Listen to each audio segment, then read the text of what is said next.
자, 여러분이 도움을 통해서 문서를 제어하기 위해서는 제일 먼저 해야 될 것은 바로 제어의 대상을 찾는 겁니다. 그 다음에 제어의 대상을 찾은 다음에 그 대상에 대해서 어떠한 작업을 하는 것이죠. 그래서 제어 대상을 찾고 그 대상에 대해서 작업을 한다. 이 두 가지 스텝으로 항상 작업이 이루어져요.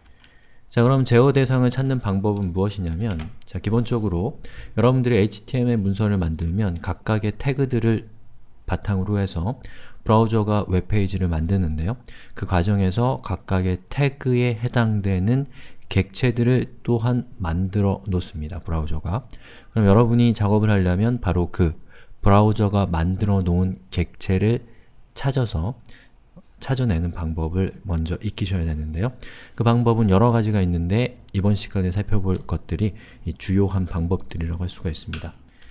자, 우선 다큐멘트 객체가 가지고 있는 메소드 중에 getElement by tagName이라고 하는 것이 그 중에 하나인데요. 자, 이름을 통해서 우리가 이것의 쓰임을 짐작할 수 있습니다. 자, get은 가져온다는 것이고 element는 태그를 부르는 다른 이름이죠. 자, 그런데 뒤에 s가 붙었어요. 그럼 복수이기 때문에 여러 개의 엘리먼트를 가져온다는 뜻이죠.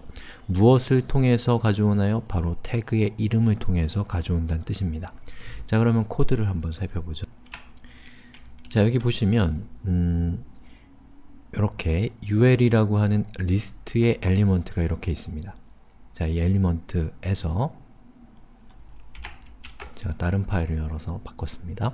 자, 여기 있는 요 엘리먼트들에 대해서 제가 각각의 엘리먼트에 이렇게 바꾸려고 하는 거예요. 예를 들면 li 스타일은 컬러.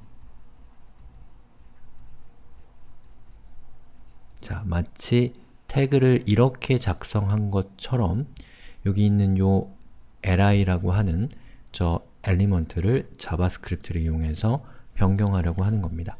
자, 우선 제일 먼저 뭘 해야 되냐면 다큐멘트 객체가 가지고 있는 요 getElement by tagName이라는 메소드를 호출하고 있어요.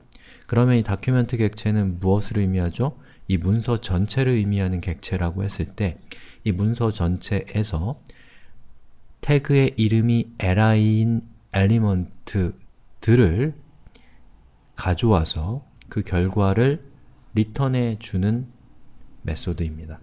그러면 저 메소드가 리턴하는 값은 무엇이냐면 이 li에 해당되는 각각의 태그들의 객체를 담은 유사 배열을 리턴해서 이 변수에 담게 되는 겁니다.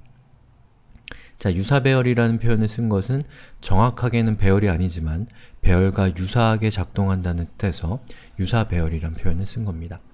자, 그럼 포문을 통해서 여러분이 i 값이 0부터 i 값을 1씩 증가시키면서 lis의 length, 즉 요 getElement by tagName을 통해서 얻어낸 엘리먼트들의 개수죠. 그 개수만큼을 반복문을 돌리는 거죠. 그럼 현재 li는 하나, 둘, 세 개가 있기 때문에 이 length 값은 3이 됩니다. 그러면 이것은 3번 순환하면서 동작을 하게 될 것이고 여기 있는 i의 값은 0부터 1, 2까지가 들어올 겁니다. 자, 그럼 거기에다가 스타일 컬러를 레드를 하게 되면 각각의 엘리먼트들은 컬러 값이 붉은색이 되는 것이죠. 자, 그럼 한번 실행을 시켜볼까요? 자, 이렇게 실행을 시키니까 보시는 것처럼 요 각각의 태그들의 컬러 값으로 붉은색이 이렇게 부여된 것을 볼 수가 있습니다. 자, 그런데 여러분들이 getElement by tagName을 통해서 li에 해당되는 객체를 찾고자 하는데 한 가지 더 제한사항이 있어요. 뭐냐면 이 ul이라는 엘리먼트 하위에 있는 li 태그들만을 찾고 싶다면 어떻게 해야 될까요? 자, 우리가 이전에 살펴봤었던 방법은 다큐멘트 객체에 대한 getElement by tagName li를 했었습니다. 자, 그렇다면 다큐멘트는 이 문서 전체를 의미하는 것이기 때문에 문서 전체에서 li라고 하는 태그를 갖고 있는 모든 엘리먼트들을 조회하기 때문에 자, 이것뿐만 아니라 이것까지도 조회가 되는 효과가 나옵니다. 그건 우리가 원하는 것이 아니죠. 자, 조회의 대상을 좁히려면 여러분이 만약에 ul이라는 엘리먼트의 하위에 있는 엘리먼트들만을 찾고 싶다. 그렇다면 document라고 하는 문서 전체에 해당되는 객체가 아니라 바로 이 ul에 해당되는 객체를 찾고 그 객체에 대해서 get elements by tag name을 하시면 바로 이 ul이라고 하는 엘리먼트의 하위에 있는 li 엘리먼트들만을 조회할 수가 있게 됩니다. 물론 더 효율적인 방법이 있지만 제가 그 원리를 설명드리기 위해서 이런 예제를 준비한 겁니다. 자, 한번 보죠.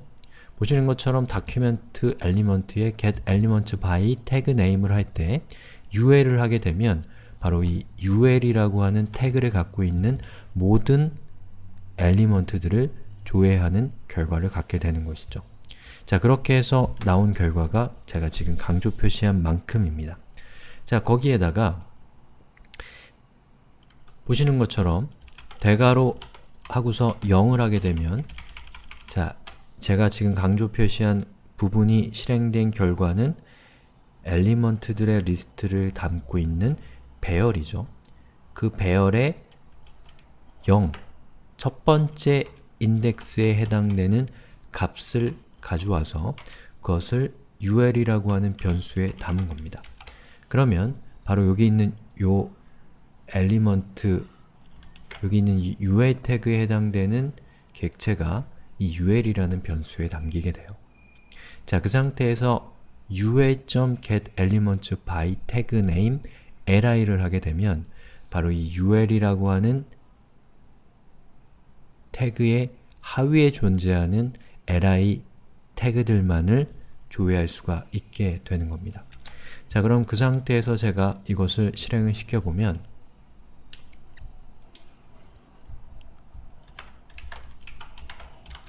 자, 보시는 것처럼 ul 엘리먼트로 시작하는 li 태그들만이 컬러 값이 레드가 됐고요. ol 엘리먼트로 시작하는 li들은 아무런 변화가 없는 것을 볼 수가 있습니다.